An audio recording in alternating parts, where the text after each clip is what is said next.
Macky Sall écrit à Ali Bongo Ondimba, le président de la République gabonaise a reçu ce matin à son cabinet l'émissaire de son homologue du Sénégal. À Paris, François Hollande a bouclé ce jour 6 mai 2013, sa première année à la tête de la République française. À Brazzaville, au Congo, la Banque de développement des États de l'Afrique centrale tient son assemblée générale marquée par l'adoption de nombreux changements. Et puis, après 104 jours de disparition, une fillette de 5 ans révolue a été retrouvée saine et sauve. Marie-Lorraine Myrlène a été kidnappée le 21 janvier 2013 devant son établissement au quartier Angonje.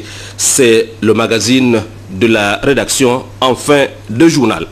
Madame, Monsieur, bonsoir et merci de renouveler votre confiance à la rédaction de Gabon Télévision qui vous propose en ouverture de cette session principale d'information le chapitre réservé aux activités présidentielles du jour marqué par l'émissaire du président du Sénégal qui a échangé ce matin avec le chef de l'État, le conseiller Abdoulaye Sali Sall était porteur d'un message du président Macky Sall. À son homologue gabonais, presse présidentielle, Hervé Mangumba, Cédric Aleka. Bienvenue Miko. L'émissaire du chef de l'État sénégalais était porteur d'un message au président Ali Bongo Ondimba. L'échange entre les deux hommes a permis de revisiter les pistes de coopération et de partenariat entre le Gabon et le Sénégal, deux États qui partagent en commun le sens des valeurs de démocratie, d'état de droit et de développement. J'ai eu l'honneur d'être ici ce matin par son Excellence, M. le Président de la République Ali Bongo Ondimba, étant porteur d'un message de son homologue et frère, le président Macky Sall. Et comme vous le savez, je ne peux pas dévoiler le contenu d'un message présidentiel, mais ça a trait juste à des relations entre les deux pays. Et comme vous le savez, le président Macky Sall apprécie beaucoup les efforts du président Bongo dans le cadre du développement de l'Afrique et de ses efforts pour le rétablissement de la paix dans la zone Afrique centrale. L'axe Libreville-Dakar se porte bien et se revitalise. Révision du cadre juridique, échange économique, coopération dans les domaines de la santé, de l'éducation, bref, l'audience du palais présidentiel s'inscrit bien dans la logique d'un nouveau départ pour la coopération gabono-sénégalaise. 6 mai 2012, 6 mai 2013, François Hollande a bouclé aujourd'hui, je le disais, sa première année à la tête de la République française. François Hollande a réuni ce matin même à l'Élysée, à Paris, son gouvernement pour commencer à écrire un nouveau chapitre de son quinquennat pour un exercice de bilan et perspective. L'exécutif s'est refusé aujourd'hui une quelconque célébration dans un contexte de chômage record et de crise économique. François Hollande, un an après, à l'Élysée, c'est plus de 20% de satisfaits, 54% pour des réformes accélérées et 11% de sans opinion. Le Premier ministre français, Jean-Marc Ayrault, a indiqué hier soir qu'il faut accélérer, accentuer et impulser davantage l'action gouvernementale susceptible de stimuler l'investissement en France. Amener la communauté nigérienne à respecter les lois et règlements du Gabon au centre des échanges entre le consul honoraire, Excellence Ibrahim Harouna, et ses concitoyens. L'économie des échanges, Pierre Claver est là, Jerry Mbougou Bivigou. Nombreux. Ils étaient particulièrement nombreux à répondre à l'appel du consul honoraire du Niger au Gabon, Ibrahim Harouna. Les Nigériens vivant au Gabon et qui contribuent à leur niveau au dynamisme de notre pays, il fallait faire passer un message. Nous avons convoqué cette rencontre à l'intention de tous les membres de la communauté nigérienne vivant ici au Gabon. Et c'est dans la droite ligne les actions consulaires que nous avons entreprises depuis l'ouverture officielle du consulat à la date du 14 août 2012. Le Niger, qui a un peu plus de 17 millions d'habitants, veut s'inscrire par l'exemplarité de ses ressortissants vivant au Gabon. Les Nigériens ne sont pas identifiés en cas de le grand banditisme ou dans les braquages. On ne les reconnaît pas dans ça. Donc c'est pour nous aussi un sentiment de fierté. Et je vous encourage vivement à continuer à préserver la dignité et l'image de notre pays.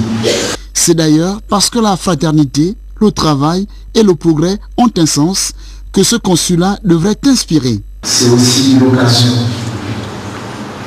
de dire haut et fort que nous condamnons la clandestinité, l'immigration clandestine sous toutes ses formes. Nous ne sommes pas d'accord à ce que vous preniez cette voie qui est illégale pour venir dans un pays qui a pourtant des lois et règlements qui l'interdisent. Après la prière finale, son Excellence Ibrahim Harouna est revenu sur les grands axes de sa communication. C'est une réunion d'information et de sensibilisation que nous avons organisée à l'intention de notre communauté. Dans un ordre de grandeur, on estime entre 5 000 et 7 000 Nigériens vivant ici au Gabon. À travers cette rencontre, beaucoup d'énergie positive pour que vive l'axe Libreville-Niamey. L'axe Libreville-Niamey qui ne souffre d'aucun nuage, je vous l'ai dit, la Banque de développement des États de l'Afrique centrale, la BADAC, à son siège de Brazzaville au Congo voisin, vient de tenir son assemblée générale marquée par l'adoption des profonds changements.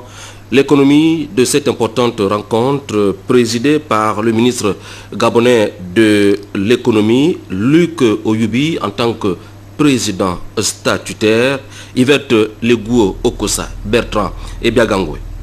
Des États d'Afrique centrale, une mue essentielle pour atteindre les nouvelles ambitions que se fixe l'institution bancaire.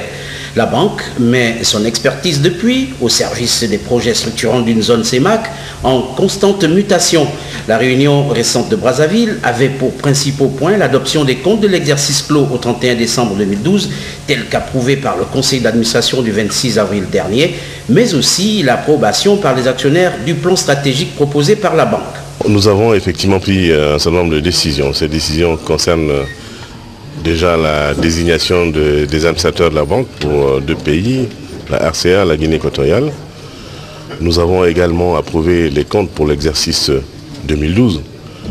Nous avons approuvé aussi le bilan d'activité, toujours pour l'exercice 2012. Nous avons aussi approuvé le plan stratégique 2013-2017. Et dans le cadre de ce plan stratégique, il est effectivement prévu une augmentation du capital. Parce que pour pouvoir atteindre ces objectifs, il faut des moyens à notre banque. Donc ce qui est prévu dans ce plan, c'est qu'il y a une augmentation du capital. Maintenant, il appartient aux États d'aller réfléchir pour étudier les voies et moyens de cette augmentation de capital. Pour ce qui est du plan stratégique 2013-2017, de son approbation découleront des réformes essentielles à la nouvelle vision de la Banque de développement des États de l'Afrique centrale. La conjoncture est bonne pour les initiatives. À l'adoption et à l'examen de ces comptes, j'ai entendu dire que les comptes s'orientent favorablement. C'est-à-dire que tous les indicateurs sont bien orientés à la satisfaction du conseil d'administration, de nos partenaires et des actionnaires de la banque. Nous ne pouvons que nous en féliciter. Ce rendez-vous de la capitale de la République du Congo prend date avec l'histoire de la BDAC, sous réserve de l'accord des propriétaires que sont les 6 États de la CEMAC et les principaux bailleurs. La Banque de développement des États de l'Afrique centrale ambitionne dorénavant de devenir une institution de référence. Et voilà donc le constat a été fait par les nombreux actionnaires de la BDAC pour engager des profondes réformes, d'où l'approbation même du plan stratégique 2013-2017, un plan stratégique sous le Gabonais Michael Adandé qui s'inscrit dans le droit fil de la vision de la banque à l'horizon 2025. Bertrand Ebiagangwe, Yvette Legouokosa. Le plan repose sur les fondamentaux que sont être un acteur majeur dans le financement des projets d'infrastructure pour l'émergence des États en 2025, mobiliser les excédents de liquidité de la sous-région pour les projets structurants, être un émetteur de référence sur le marché financier CEMAC, devenir un partenaire stratégique des États pour le développement de la zone, contribuer enfin à la lutte contre la pauvreté. Toutes ces mesures rendront à coup sûr la banque plus attractive. Rendre la banque attractive. Pour la simple raison que je vous ai dit tantôt, que la banque doit mobiliser des ressources aux conditions les plus douces possibles pour les mettre à disposition des opérateurs économiques et des États. Pour avoir des ressources aux conditions les plus douces possibles, c'est qu'il faut réduire au maximum le risque pour que la perception de ceux qui doivent confier leurs ressources à la BDAC soit une bonne perception. L'actionnaire principal, la Banque des États d'Afrique centrale, encourage lui aussi ces réformes. Nous sommes tout à fait favorables à tout ce qui pourrait améliorer la capacité financière de cette institution. L'essentiel, c'est de donner les moyens de ses ambitions, puisque la BDAC a présenté un plan stratégique que je crois le conseil d'administration a adopté. Donc il faut lui donner les moyens pour ses ambitions. Après avoir entériné le résultat net bénéficiaire de 2 milliards de nos francs, bénéfices enregistrés au titre de l'exercice 2012, les actionnaires sont totalement en phase avec les gestionnaires au quotidien de la banque. Investissons-nous ensemble pour une meilleure prise en charge des orphelins et autres enfants vulnérables. C'est le thème de la célébration demain de la journée mondiale des orphelins. Écoutons un extrait de l'allocution circonstancielle d'Honorine Zé Bitégué, ministre gabonais de la Famille et des Affaires sociales. Le Gabon, notre pays, avait déjà opté de ne pas marginaliser ses enfants, mais de parler des orphelins d'une manière générale et des autres enfants vulnérables. C'est dans ce contexte que pour cette 3e édition, le thème retenu est « Investissons-nous ensemble pour une meilleure prise en charge des orphelins et autres enfants vulnérables ». Le Gabon confirme ainsi son adhésion à la Convention relative aux droits de l'enfant qui, en son article 2, recommande aux États parties de mettre en place des politiques de protection de tous les enfants sans discrimination. Cette démarche s'inscrit dans le cadre du projet de société de Monsieur le Président de la République, chef de l'État, Son Excellence Ali Bongo Ondimba. L'avenir en confiance qui place au premier plan la lutte contre la précarité et l'exclusion sociale. Mesdames et messieurs, ce 7 mai, nous célébrerons l'aboutissement du processus d'amélioration du système de collecte de données des orphelins et autres enfants vulnérables et procéderont au lancement de la base de données statistiques. Par ailleurs, d'autres actions seront menées au cours de cette journée. Ainsi, 50 orphelins et autres enfants vulnérables seront reçus au laboratoire national pour des analyses médicales et des attestations seront décernées aux acteurs locaux formés en counseling des orphelins et autres enfants vulnérables. l'intégralité de cette allocution à la fin de cette session d'information.